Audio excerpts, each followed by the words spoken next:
What's happening? Thanks for tapping into the 24th floor. We gear up for another epic day of college football, including Ole Miss in the tax-layer Gator Bowl. Tigers basketball gets underway with their conference slate in the AAC. So we'll prep you for tonight's matchup with FAU and get into yesterday's big win for the ladies. The 24th floor starts right now.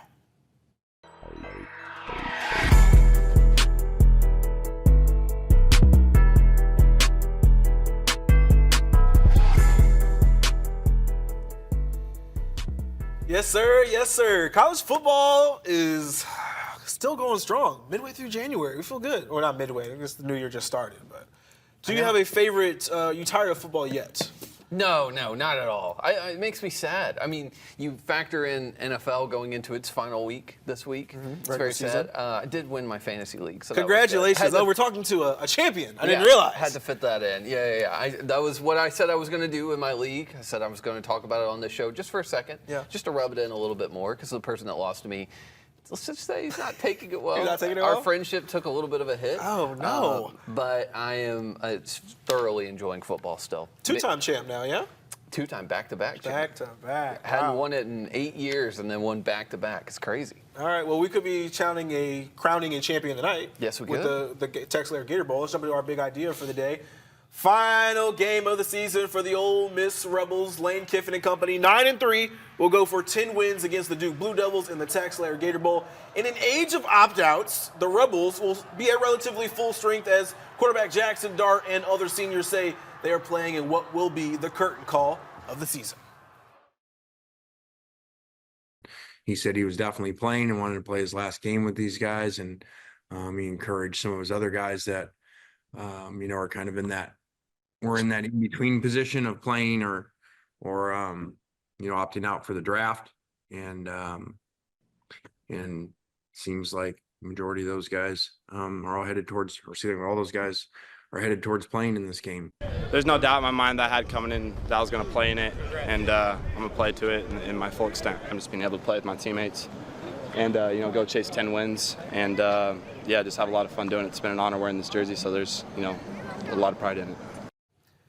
All right, to get us ready for this one, we got to bring in guest of the show and host of Locked On Ole Miss, our friend Stephen Willis. Stephen, let me get that Zoom brought up. There he is. Stephen, our guy, are you ready for the end of Ole Miss football season? I mean, you've been there the entire ride. It's kind of sad that it's ending because if you think about it, this senior class, or I should say senior class at Ole Miss because of the transfer portal, they're going for their 39th win in 4 years. I mean, those are numbers that have not been heard of in decades at Ole Miss. And so they deserve their plaudits of what is going on and everything like that. And it's just a sad realization that maybe this chapter is over, but we are getting ready to start the next chapter. And Rebel basketball is kind of going. So, I mean, I'm sure it's going to be a interesting ride over the next 8 months, but man, I'm going to miss the last year's ride. That was a fun ride. Yeah, certainly an exciting season, going for 10 wins for the Rebels. They won 11 last year. Taking on a Duke team here in the Gator Bowl. In your mind, what's going to be kind of the biggest key to victory in this one? Well, I think Ole Miss needs to start quickly. There's rumors that the players are going to be on a little bit of a pitch count in this game, a certain number of plays that they're going to play. So the longer this game goes on and becomes a game, the less likely it is to be as lopsided as it is in the beginning. So a fast start is pretty important for the Ole Miss offense in this game. Duke is going to be without their starting quarterback, their backup quarterback, and potentially their running back. And when you take those three things away and you look at the talent that Ole Miss has on the defensive side of the ball, you just ask the question, how will Duke score in this game? I mean, if Ole Miss scores 14, 17 points, is this game over?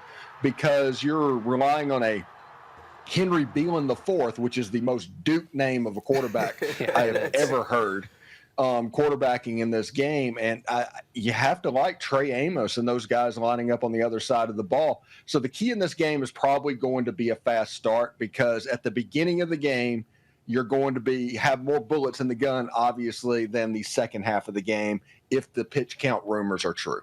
Yeah, Beelan, the quarterback for Duke, only 3 games that he's played in his Duke career, 1 start in 2023. Caleb, I'll bring you into that point. What do you think about what this defense should be able to do against the Duke offense that, to your point, is that we talked about earlier before the show, missing about 4,000 yards worth of offense this year? Yeah, and 34 touchdowns as well. And meanwhile, Ole Miss is top 3 in points against and rushing yards against. So, like Steven says, I don't really know how they're going to score. They've got Jaquez Moore, their running back, only has 76 yards this season. That's who they say they're going to trot out there today. Beelan is a running quarterback in a way. He's rushed a couple times this year in some blowout games for Duke, 5 rushes for like 24 yards. So he can do that. I think Duke are going to have to pull out all the stops. They're going to have to incorporate maybe some trick plays, some stuff that Ole Miss hasn't seen from their film this year. They do have that advantage in a way in that they don't really have that much film on Beelan the fourth, too. And he's a young guy. He's a sophomore. Who knows? Maybe he plays to his full potential, looks really nice today. I'm really interested to see if 17 points is a big line. I understand it, with the players that they have out and Ole Miss's defense paired with Jackson Dart and that offense. But 17 points is a lot. Steven, do you think that they can cover that? I've been kind of paying attention to the trends. It's stayed around that point for the last couple weeks, but what do you think? I think this game, the odds of this game looking like the Arkansas game is higher than it would have been if the full complement for Duke was in the game. Manny Diaz runs a high-risk, high-reward defense, and in a situation where your offense could go 3 and out, 3 and out, 3 and out, there's a chance that Ole Miss could have a 24 to 28 point second quarter. I mean, it's a game that could look like that. And it's nothing against Duke. It just kind of happens. If you look at the Peach Bowl that happened just the other day, if you can't get anything going offensively, the other team is eventually going to break down your defense. Arizona State had the ball for 40 minutes in that game. At the end of the game, Texas's defense was worn out, and all of a sudden the points happened. The same type situation could happen with the Duke Blue Devils if they can't get anything going offensively. I expect Duke offensively to play extremely slow, like Vanderbilt slow. That is what we're going to have in this game, because they want this to be a 9 and 8 possession type football game, as opposed to what Lane Kiffin wants is 13, 14 possessions. Yeah, I think you make a really good point there. Offensively, we know what the Ole Miss Rebels are going to be able to do on the defensive side of the ball, really, for both teams. I think I wouldn't say they're even. I think Ole Miss obviously has a much more talented roster, but what the Duke defense has been able to do under Manny Diaz this year has been really impressive. Both of them hovering around that 3-4 sacks a game kind of scenario. Pass defense, Duke's one of the best in the country, 194.8 yards allowed through the air, and we know that Jackson Dart's going to want to sling it in this one, especially with no Henry Parrish Jr. He's not going to be in this game, so Jackson's definitely going to throw the ball around the yard a little bit, I think. And then, for the Duke's defense, they like to play in the backfield just as much as Ole Miss does. So I think this really could be a bit of a defensive struggle, but I just think with Jackson Dart having his full complement of players on the offensive side of the ball, outside of maybe his run game, all those receivers that they've got, I really see them throwing this ball around, and it could be a legacy kind of day for Jackson Dart, with Trey Harris and all those other guys that he could be throwing to. What do you think about that, Steven, and just what Jackson Dart needs about Jackson Dart needs about 170 yards in this game to be the single game passing leader, the single season passing leader, and the career passing leader at Ole Miss. He has 39 career wins. He owns just about every record other than the touchdowns. He let Eli Manning keep those. But Jackson Dart has done this. On top of all that, he is the winningest quarterback that has ever played at the University of Mississippi. All of this lets you know exactly how explosive they could be offensively and the motivation that Jackson Dart might have. Now, my thing is Jackson Dart's most important game that he is going to play is in 3 weeks in Mobile. I mean, that's just the way it is. When he gets down there and goes through Senior Bowl practices and all of that, that week is so much important. So Ole Miss doesn't want another repeat of what happened with Matt Corral in the Sugar Bowl. They need this to go as smoothly as possible. But ideally, this thing would be 24-3, 31-3 at the end of the first half. Jackson Dart has 200 yards passing, and all of a sudden you turn the page to Austin Simmons, because honestly, if you want to think about it, The Ole Miss fan base is looking forward to are the 2025 team members that are going to be coming back potentially. Like Austin Simmons has this fan base in an uproar of how excited they are. Against Georgia, everybody remembers that game. Jackson Dart gets injured after throwing interception. Georgia scores a touchdown, and we've all seen that football game to where all of a sudden it's a 40-7 game. Georgia just kind of steamrolls you, and you're like, well, our quarterback got hurt and all of that. But Austin Simmons came in there cold, led a drive down the field. I think he was like 5 of 6 or 6 of 7 on that drive. Ole Miss scored a touchdown on that drive, reestablished control in that game against the number 2 seed in the college football playoff, and just proceeded to beat them off of the field. So everybody's excited about Austin Simmons and potentially the debut. Ole Miss fans could get a debut of Logan Diggs in this game. And as a running back, this could be the game that he is finally healthy and ready to go. Everybody's excited about that. Everybody wants to see Aiden Williams, and especially those young defensive linemen, if they come up there, the William Eccles, the Cam Franklins, those guys. The Ole Miss fan base is paying attention to that group, and it starts with Austin Simmons. Just as a kind of a follow-up, obviously this game got moved back just a little bit because of what happened in New Orleans surrounding the Sugar Bowl being postponed. Do you think, I just want to kind of get your thoughts on what happened out there in New Orleans and that game being pushed back? Quick thoughts on what could happen in the Sugar Bowl as we were talking about the college football playoff and the games that we've already seen so far. Well, in New Orleans, man, that was a tragedy. Crazy. I mean, and the Sugar Bowl being pushed back, it should have been pushed back because it is a game, and that is real life. But the way it just kind of worked out, the next day, Ole Miss gets a college football playoff lead-in into their Gator Bowl. You know, as weird as that sounds. So more eyes are going to be on this football game than was probably originally going to be on this football game. Listen, the college football playoff this year, I love it. It's fantastic, but this year has not been good. They decided on a broken system. Boise State and Arizona State, no way they should have been the number 3 and the number 4 seed. That messed up the math of the whole bracket, and you ended up with teams playing against each other that probably should have been quarterfinal level matchups going in the first round, and then in the quarterfinals getting your Arizona State and your Boise State. And I'm not saying they didn't belong to be in it. I'm just saying the automatic buys were problematic. I think the way this looks in 2026 is a 16-team college football playoff with the first 8 games of the first round on campus, and you're going to have 2 games on Thursday, 3 games on Friday, 3 games on Saturday, and it's going to be like the first round of the NCAA tournament. All right. Well, certainly some strong feelings there on the college football playoff. We've had some great games. We'll get one more of the Sugar Bowl before we watch the Ole Miss Rebels take on the Duke Blue Devils in the TaxSlayer Gator Bowl. And hopefully we're talking about Ole Miss in that 16-team playoff. If they were having 16 teams this year, the Rebels would be in, probably at 16. Steven, we appreciate it. Enjoy the game tonight, and thanks for always joining the show, man. Yeah, thanks, Steven. All right. Take care, gentlemen.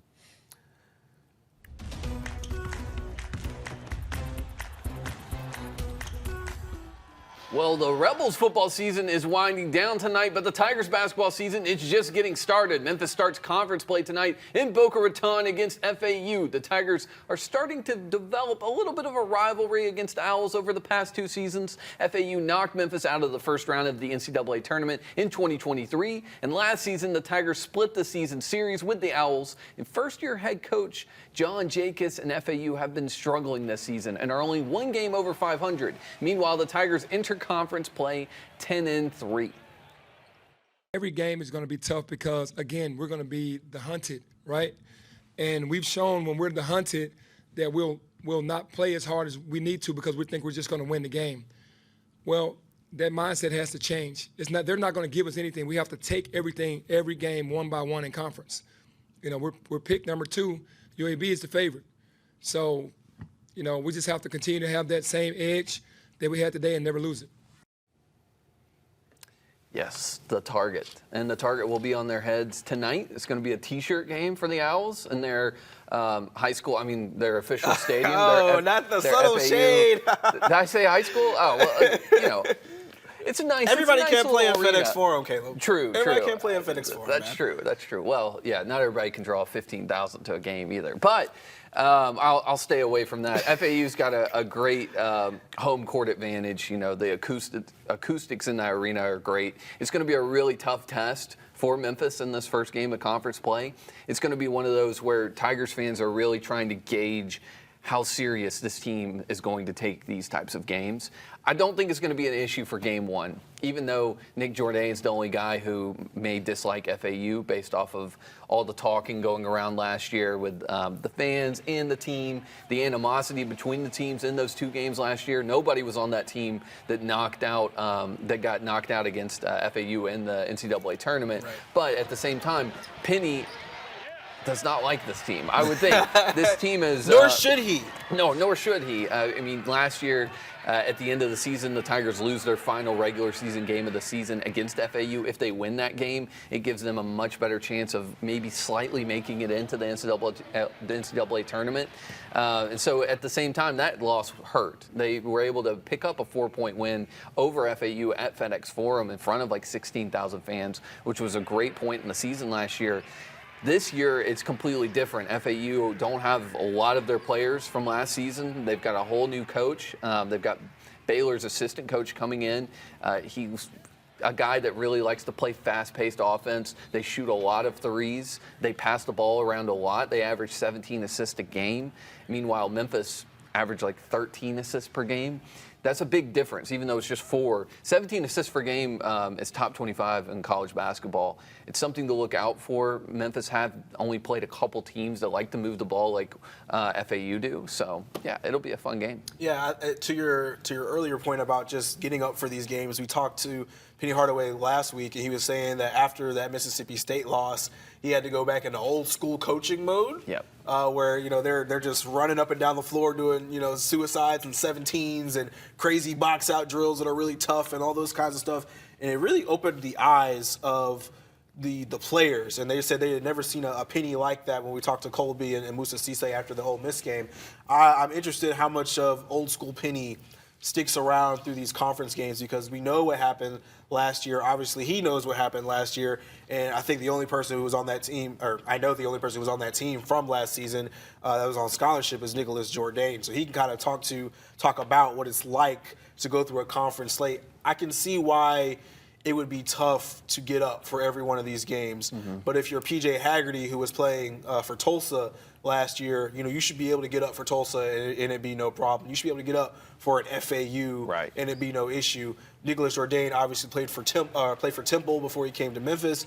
He should have no issue getting up for any of these guys, because these are all schools that he's seen before. Musa Cisse has played through the AAC before right, he took his journey and returned to Memphis. So I think they should really be motivated to get through a conference slate. I think Penny's really going to harp on how much they have to take every single one of these games seriously. When it comes to FAU, specifically, they are a team that allows their opponents to shoot 39% from three-point range. Memphis has 3 players shooting over 40%, right, and Haggerty, Tyrese Hunter, and obviously masked Colby Rogers. Right. So I expect to see a pretty good performance from beyond the 3 in this one. To your point earlier about them shooting a lot of threes themselves, 26.5 per game. I think it's like top 15 in the country. So they're going to get them up. Memphis has to be prepared to A, defend that 3-point line, and B, you got to be prepared for long rebounds. You really got to bang on the boards in this one. I need Musa Cisse this should be another one of those games. I think he can have a double-double. He had 13 and 11 against Ole Miss. Right. Dane Danger had a pretty solid performance against Ole Miss as well. They've got bigger bodies that I think should be able to perform pretty well in this one. Yeah, Musa's going to be a big part of this game. That rotation with Dane as well, Dane Danger. He's going to be huge in this game, too. We need headband Musa back, like we saw in Ole Miss. Headband Musa, mask Colby Rogers. Yeah, we need one more piece. I don't know what it is. Maybe an untucked jersey, PJ Haggerty. I don't know. Dougieing, Tyrese Hunter. They need a couple guys to step up like they do in every single game. PJ, this is a big chance for him to extend his All-American shout. You know, this is less competition. The he should competition go scorched earth. Yeah, the he AAC. should. He should, and he did last year with Tulsa. I mean, we saw him playing lesser opponents with Tulsa, and Tulsa not being a very good team. They gave Memphis a game last year. PJ really got up for that game.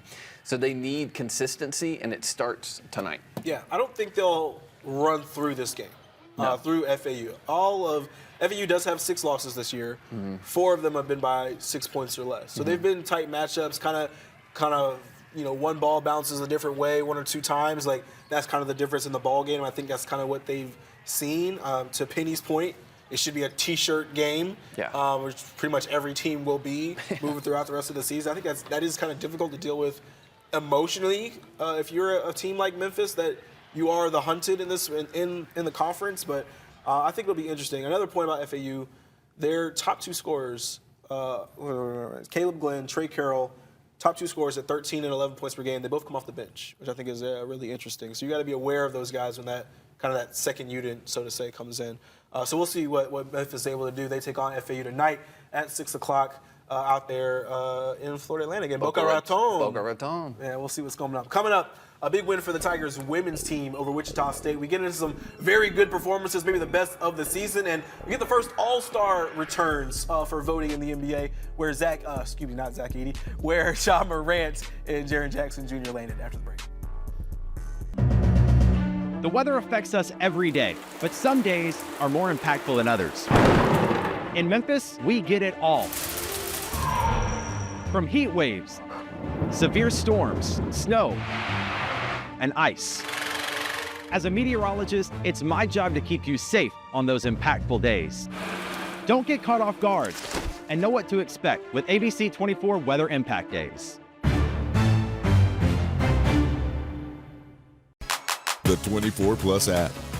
Watch us live and continue with us on 24 Plus. And get extended coverage of weather and breaking news. The 24 Plus app. ABC 24 is making your voice heard. This city is filthy, it's crime infested, and somebody need to do something about it. Listening to your concerns. We could have such a great city if we really just put the time and energy into it and come up with solutions. And getting results for you. We appreciate 24 for coming out. Getting the issues taken care of. When you put it on ABC 24, somebody gonna listen. ABC 24, seeking solutions for you. I just love working on this morning show. We really are like one big family. Myself, Yvonne, Ruben. Probably gonna like what you see and what you hear. And you're gonna leave being informed and having a little bit of fun at the same time. ABC 24 News this morning. The news never stops, so we're taking you beyond the broadcast with ABC 24 Plus. Continuing coverage of the issues that matter to you. We need to get something done. More interviews and stories that dig deeper. The Lord has a plan, is all I know. We'll take you beyond the scores and highlights for local sports coverage you can't find anywhere else. Plus, on-demand forecasts to keep you weather aware. ABC 24 News right now on ABC 24 Plus. Welcome back. Start of the new year. That means conference play in women's hoops. Could mean a new team and new year for head coach Alex Simmons. Just 2-9 in non-con play, but don't tell that to D. Hageman. Gets the steal, bringing it back the other way. Going to slow it up, find the trailer. Elijah Smith for 3. And then Hageman on the other, still on that side of the floor, get a little shifty. Going to get around the screen in the lane, hits the spin cycle for a bucket. 16 points, 12 assists for the senior. Let's jump to the second half. Tilly Bowler could not be stopped in this one. Gets in the lane, a little 1-2, skip to my Lou. 25 points to lead all scorers, and she also hit 4 threes. And then a little bit more defense to offense. Gets the stop right there off the glass. Let's come back the other way with it. Hageman, touchdown to Elijah Smith, who had a 20-10 double-double, 93-83. The final in this one over Wichita State. Coach Simmons on the best performance for the Tigers this year. We had to start the year motivated. I think that was the main thing, is finding what our purpose was again, finding why we play this game and who we do it for was really important to me coming into the new year. And it's something that I talked about to the team as well. But we just needed to find our motivation. Our motivation is to win and to win a lot and then to win a championship. So we need to just focus on that, and if we focus on that from game to game, we'll get what we want at the end. A really fun game in this one. Dee Hageman was incredible, had a double-double herself with 12 assists. You get Elijah Smith, who has a 20-10 double-double, and then Tilly Bowler just goes scorched earth, 25 points. I thought this was the best performance of the year offensively. Words are hard in the new year. 93 points, the best performance they've had offensively this year. I thought this was a scary, really, really scary Tigers team coming out of the new year. They felt very motivated after what had been a rough non-con start. It's a big deal for 3 of those players to hit triple digits. And Tilly has been their leading scorer this year. Didn't play as much at the beginning of the year, and then Alex Simmons has realized, maybe she was hurt a little bit, that she is the main point scorer. They were hoping that Hageman maybe, and Hageman has been a really, really good facilitator. And I think that based off of what I saw here, that touchdown pass that she threw to Alasia, she's developing chemistry with her teammates. Alasia is always going to go in there and get around 10 rebounds. You add 20 points to that, along with shooting 46% from the game. That's really impressive. And it gives them confidence. That's the most important thing. Alex Simmons seems like she is a motivator, and that she's learning how to be a better motivator. And I think that that's shown this year. You go 2-9 in non-con, and then you still have confidence. It's really hard as a player when you lose 9 games in non-conference play. I know you're playing some tough teams. They also lost to some teams they should have beaten. So to do that and then to put up 93 points is a big deal. I honestly didn't think they would be able to score 93 points this year. I think they did it twice last year. They scored more than 93 points. One was like a 105-point game against FAU at FedEx Forum. 93 points for this team, really impressive. Good look going forward. Yeah, 100%. And then they couldn't miss from 3. I mean, especially in that first half, Tilly Bowler and Alana Eaton, who also I think had 15 points in this game, just could not miss from the 3-point line. Dee Hageman was feeling it as well. I thought that was incredible. But they shot 33s. And when I talked to Coach Simmons after the game, she was saying, I normally don't want to be anywhere near 33s, but when your team is feeling it that way, I think you just kind of got to let it fly and let the results be what they may. I thought it was going to be kind of like a live by the 3, die by the 3 kind of game, and they weren't hitting as well in the second half, kind of went through a little bit of a dry spell, but then you see they start getting it inside. Elijah Smith and then Lakin Cox got into the paint, started doing some really good things there in the paint. It was almost like kind of a tale of two halves where they were shooting so heavily from the 3-point line, and they got in the second half, they're like, okay, let's get back to what our identity actually kind of is. And they started getting into the paint a lot more. That's where you see Alasia really got to take over the game herself. Tilly was incredible. Felt like she couldn't miss, but Alasia really dominated the game in a physical manner, which I think wears you down, especially when you get into a second half of the game. She's kind of struggled in the early part of the season. Yeah, especially with fouls. And that's what, and to that point, Coach Simmons was saying she has a 20-10 double-double because she was on the floor for as long as she was. I think she's averaging 26 minutes over the game. I don't know if I can see the minutes from what I got right in front of me, but you could tell she was an engaged part of the game pretty much the whole game. And when that's a possibility, I think they're going to be scary to play against in conference play. I mean, to your point, you go 2-9 in non-con. You're taking on some really, really good teams that they played. Louisville's a really good team. They played South Carolina, and obviously that was an exhibition, but they get kind of hit pretty hard there. They take on Tennessee, which is Coach Simmons' alma mater. That was a pretty tough loss. All of those are on your home floor as well. But to come in the new year, kind of figure out, it's like, hey, we got to have that joy for basketball again. Yeah. Dee, to that point, was just all smiles the whole game. Like, she's joking around with the opponent. She's joking with Alasia at the free throw line a couple of times when I was watching that game. You could tell she brings a different energy to the floor. Yeah, and Alex Simmons, we love the outfit. The outfit, the glasses, the outfit was great. The swag was great in that game. She put it on, as the kids like to say. Love that. So, well done, and I believe they are back on the floor on Saturday. So, back there in Elmer Road Fieldhouse. So we'll see what they were able to do. We got to talk about these Grizzlies real quick as well. Big game for the Grizzlies on Tuesday. They took down the Phoenix Suns 117-112. Jaren Jackson Jr., Desmond Bane combined for 69 points. Caleb, what did you think about what the guys were able to do with only having 9 players available and getting a good win on the road? Yeah, I mean, we've seen this theme throughout the season. Memphis have the most player games missed, 155 games this year, which honestly, I did not know going into it. A lot of teams have been injured. You look at New Orleans. New Orleans is close, but 155 games, and they're the only team that's top 5 in defensive rating and offensive rating. That's extremely impressive. Ja's only played 20 games this year. Edey's around that same clip as well. I said it after we were talking about the OKC game on Monday. I felt like this team, now Phoenix is not as good as OKC, especially defensively, but I feel like this unit can still beat pretty much anyone in the NBA because they have Jaren Jackson, because they have Desmond Bane. Did they want them to score 38 points? Jaren Jackson Jr. scores 38 and Desmond scores 31 every game. No, they don't want it to be like that. But you still had a lot of help from guys like Luke Kennard. You had SPJ coming in defensively playing well. Jalen Wells playing defensively as well. You had a little bit of a boost from Cam Spencer too.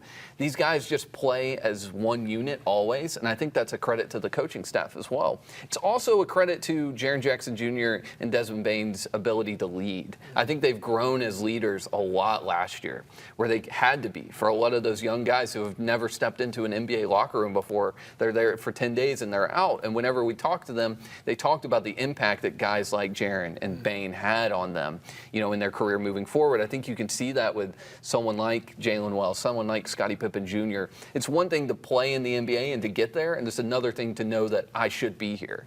And you saw that a clip that we're going to see later with Cam Spencer kind of going at it with Devin Booker. The first guy there was Jaren Jackson to push Devin Booker away, I thought that was pretty cool.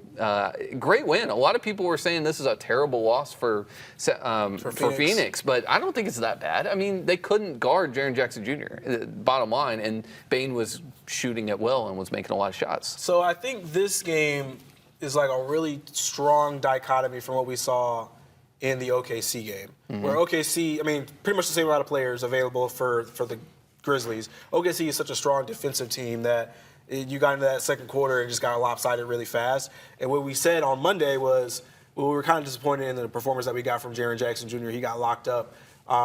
We expected him to have a big game, and then he comes into the Phoenix game. He drops 38 points. It's like you couldn't have gotten a bigger difference in the level of performance that you got from him. Bane obviously had 31 points, which I think was like 9-10 points more than what he got in that OKC game. But when you got Bane is a performance-wise borderline all-star, and we're going to look at these all-star returns here in a moment. But he's not going to be on that list. But he has the level of play that he can turn up in any kind of game. And to me, he's a lot like Malik Monk for the Sacramento Kings, where he can be a flamethrower in any particular game. I think we got that in this one. And then Jaren is like, you're just bullying guys. Yeah. You know what I'm saying? Like, he understands there's certain matchups he gets, you can kind of tell he's licking his chops a little bit. He knows that guy in front of me can't guard me, whether it be on the perimeter or in the paint as well. So I love what we got out of that Phoenix game. I think it's going to be kind of what we're going to have as they continue to move forward. We should be getting some guys back here in this next week or two. This feels like a weather the storm kind of couple of weeks for the Memphis Grizzlies because they got to still get through some really tough opponents. But they got the Kings coming up next. They're still on the road out there in Sacramento. I think this will be interesting because we saw what happened the last time they played Sacramento, which was like a really weird game. You get John Morant, who gets ejected, who was really having a poor game in that one. I felt like one of those, let me just get to the locker room and let the other guys handle it kind of game. We had a Marcus Smart showing, who had 18 points and 5 assists in that one. He won't be in this game. He's still hurt with an index finger. And you got Bane, who had 18 points, 8 rebounds, 7 assists, kind of one of those stat sheet stuffer kind of games that doesn't necessarily scream at you points-wise. The Kings are always kind of a tricky one for the Grizzlies. Yeah, and they need to pick up some wins in order to get back into that top 10, and I think they have the team to do it. New coach now, so it'll be interesting to see how he's kind of adapting to that. I think it's going to be the De'Aaron Fox show. They still haven't figured out really how to replace Harrison Barnes in a way to really find that output. No one really plays the same way that Harrison does. It's a good matchup overall because Jaren Jackson Jr., despite Sacramento being a decent team in the paint, should be able to continue to feast. And Jaren's the type of guy, when he's on a heater, he's going to continue it. Yeah. He eats those 35-point games for dinner. He loves them. Yeah. So you had a little stat about Jaren and 30-point games? Yes. So there's 84 games a Grizzly have scored 35 or more points in Grizzlies history. Jaren has 42 of them, so he has half. That's insane. It's insane. It's insane when you look at all of those Marc Gasol and Zach Randolph and Mike Conley years. And John Morant. I mean, he's playing and John Morant, somebody too. as explosive as Ja is. Yeah, and Ja's had a lot of 30-point games. I didn't look to see how many, but when you look through that list, it's a lot of different guys, and then you have that many. You have 42 from Jaren Jackson Jr. I mean, I know he's been in the league for a little bit, but it hasn't been 15 years. I feel like he's had that much time to score 35 points. He probably picked up a lot of them last year, quite honestly. He picked up a lot. He was the only year. option for the Grizzlies. Build the statue. Build the statue. Go ahead and build it. We'll see what we be getting. All right, well, they'll say they'll play the Kings tomorrow at 9 o'clock. Let's talk about these all-star returns that we've gotten for the Grizzlies. We've seen this thing kind of throughout the season where they're missing some folks. Here's the list for the all-star votes. This is the West backcourt. Shai Gilgeous-Alexander over there at the top. Already topped 1 million votes, which is, I think is insane. You got 2 Dallas Mavericks and Luka and Kyrie Irving in the top 5. And then you get down to 7th, and that is where you will find Ja Morant, 213,780 votes. And then you jump to the front court, that other one, there we go. Nikola Jokic tops in the West at 1.4 million votes. Jaren Jackson Jr. not in the top 5. He's there sliding in at 10th at 103,000. And you see Victor Wembanyama in the second year of the league in that top 5 in All-Star voting, probably almost definitely going to be an All-Star. Caleb, when you see these numbers for the All-Star voting, what kind of screams at you? I think Jaren fully deserves it. I think it's what we were talking about earlier when we were setting up the show. It's the market as well. You know, Memphis isn't a big market. They haven't been on TV as much as, you know, even Victor Wembanyama has with the Spurs. So Jaren coming in at 10th is a good sign because those real ball watchers have realized what Jaren is doing because you're not seeing him in the highlights every night. You know, ESPN isn't spending a lot of time talking about Jaren Jackson Jr. In fact, a lot of times when you do see Jaren in the news, like last year, it was, how's Jaren going to step up and help this team? He's not doing it the way that, you know, Kendrick Perkins has always been on him about that. Every time I hear him talk about Jaren, it's always, what can he do better? You know, it's not what has he been doing right? And I think a lot of people are looking at it this way. This is going to be, Jaren is on track to have his best statistical season ever. And you pair that with Ja, if he can get back to full health, someone like Bane, who has improved so much since the month of December. He's went from like 24% from 3 in November all the way up to in the mid-high 30s. You know, Bane's playing a lot better. You pair that with this team that is very, very deep. Santi Aldama putting up his best season. The Grizzlies look really good this year, and Jaren's a big part of it. So that is why you kind of have to put him in the All-Star game, you know, because it's a mix of different most valuable players for their teams, right? If you look at the All-Star game like that, and Jaren should be on it. Jaren has played a bigger role in this team than Ja has this year. He's played several more games than Ja has this year. Ja's only played in 20. Yeah. And so Ja's getting in because of his stardom, wouldn't you say? Yeah, not 100%. necessarily because of the stats he's racked up this year. So I think we've seen much better statistical seasons from Ja Morant. I think really for both of these guys, they're not going to get in to the All-Star game on fan voting. That's just not going to happen this year. I mean, you get those early returns. I mean, you see the lead that Shai Gilgeous-Alexander already has in the West is insane. And to that point about a small market team, Shai has been on TV, it feels like, every other game, right? Because OKC's been playing so well the last couple of years. For Ja Morant and Jaren, they're probably going to get in as reserves, which is a coach's vote. And so those coaches see the way those guys play every single game. And I think that'll be something that is really kind of be emphasized. But to your point about Jaren, 21 points a game, about 6 boards, getting a block and a half a game, still in the top, 3, 4, 5 guys in terms of Defensive Player of the Year voting. I think he's second behind Victor Wembanyama as the odds-on favorites right now. So he's definitely been playing at an all-star level. He's really having to do it on both ends. But because the Grizzlies are so deep, because they're having games where those two might scrape 20 points, but then you still got a Desmond Bane who's going to gives you 18 and 7 assists on a random night. You get a Santi Aldama will give you 15 and 10. You got 5 guys who are touching double-digit points. Jaren and Ja just haven't had to do as much. Right. And so, with Shai Gilgeous-Alexander, his usage rate is sky high. Yeah. Luka Doncic's usage rate is sky high. Really, the only reason Ja is got the fan vote that he's got is because every time you look at your Twitter feed, Ja's doing a 360 layup or a crazy dunk, and that's why he's going to have the fan votes that he does, because he's still a superstar. We understand that, but he's going to get the respect on the reserve as an all-star, I think, from the coaches this year. That'll be something that's really different. I think when you talk to a lot of people in the Grizzlies media space, they're saying the Grizzlies are going to have 2 all-stars. It's going to be because those coaches really respect what they're doing, because what they are doing, they're second in the West right now, and their top 2 stars are not having to put up 25, 27, 30 points a game every night. To me, Ja just hasn't been an all-star this year. Hasn't played in enough games. He's had some good games, Dealing yes. with some injuries and stuff like that, yeah. But if you look at 2 guys that are below him in voting, Devin Booker and De'Aaron Fox, those guys have played a bigger role in their teams this year. They're averaging more points. They're shooting the ball better. The only thing Ja does have on him is that he's averaging 7.9 assists per game. That's something where I've really seen Ja improve this year, is his ability to facilitate. And in this new offense, he has to.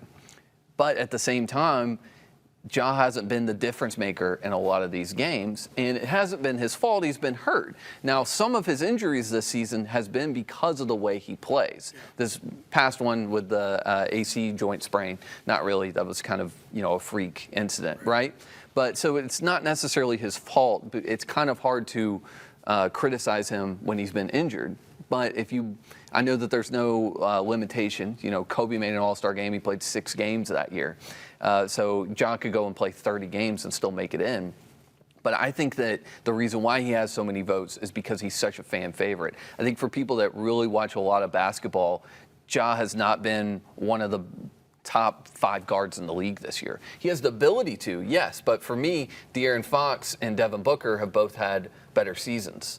And this will probably be my last episode of 24th Floor for saying all of that. But that's just how I feel. Like I said at the end, I mean, listen to what I'm saying. Ja has the potential to be an all-star.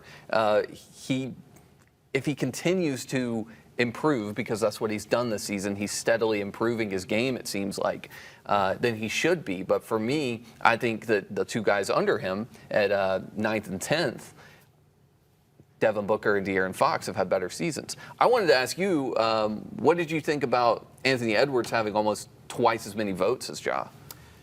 I think Anthony Edwards has been a media darling this year. Seems like he can say whatever he wants in a post-game interview, and so I think to my point earlier about Ja's 360 layups and stuff like that, you're seeing a lot of Anthony Edwards on social media. Not necessarily. I mean, yes, for his play, because he has been really good still. And the Timberwolves have not been, they've kind of taken a step back from what they were last year, but Ant has still been a really good player. But what I will say is, those little viral clips of him in a post-game interview, that kind of stuff matters when you're talking about fan voting. Because, and at the same time, Minnesota has still, again, Grizzlies have not been on national TV this year, really at all. And the Timberwolves have been, and they've been solid. I mean, with Julius Randle and everything. So, what do I think about it? I think Ant and Ja have probably had, I won't say similar seasons, but I mean, I don't think Anthony Edwards has blown Ja out the water by any means. I don't think really anybody has outside of maybe those top 2 guys in Luka and Shai Gilgeous-Alexander in terms of guards. So yeah, I agree. Yeah, no, I completely agree. I think it is, Edwards is becoming a very polarizing player. I think he has, as far as in Adam Silver's eyes, has surpassed Ja as far as the guard who they want to hold up. Sure. One of the guys in SGA is not that type of guy that's going to say anything after a game. They love their team interviews, the Thunder do. Even though Anthony Edwards yes, they do. Even though he may get fined after he says some things, I don't think that the league really cares that much, because you see how much engagement those types of things get. And a lot of people maybe you kind of alluded to it. Yeah, I mean, they ain't going to the teams. They ain't going to the NBA social media page, though. What I was going to say is, if Ja is saying the same things that Anthony Edwards is saying, it's not going to be received as well by the NBA. I don't think, the NBA wants Anthony Edwards just saying whatever he wants, but when he goes out there and he calls his teammates, namely Julius Randle, soft, that makes it better. That makes me want to go watch the next Minnesota game, because I know Anthony Edwards is going to be trying to do his best Michael Jordan impression. You know, he's going to be playing angry, and so I think that is interesting. You know, Ja was hurt all last year. Anthony Edwards had a great season. He had a great season before that, and they were kind of going head to head. And you know, there was those great matchups with Memphis and Minnesota, and we'll get to see more of those as the season goes along. But Edwards was able to kind of climb Ja because of injuries, and really at the same time, it's not because he's that much of a better player than Ja. I don't think he is, but to see him getting 200,000 more votes than Ja is kind of surprising to me. And at the end of the season, I wonder how fans will perceive Anthony Edwards and Ja Morant, because right now, Ja Morant's team is doing much better than Minnesota is. The Julius Randle experiment is failing, it seems like. There's no experiment with Memphis that is doing badly. You know, you look at their kind of similar experiment in Zach Edey, it's going very, very well with him even being a rookie.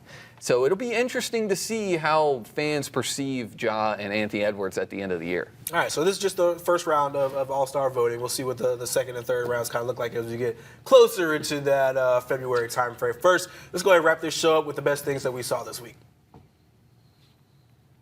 I will start. Best thing I saw this week, Cam Scatabo was a man amongst boys in the loss to Texas in the Chick-fil-A Peach Bowl. I picked this because I love the graphic, the little body, big head. Did it all in this game, 143 rush yards, 99 receiving yards, threw for a 42-yard touchdown to go along with 2 rushing scores. They said that man was vomiting profusely on the sideline, came back in, and then scored again. The epitome of just kind of leaving it all out there on the field. Shout out to our Rachel Phillips, who's not on the show today, a Sun Devil alum, and her Sun Devils had a great game in what was their final game of the season. But Cam Scatabo was just incredible to me.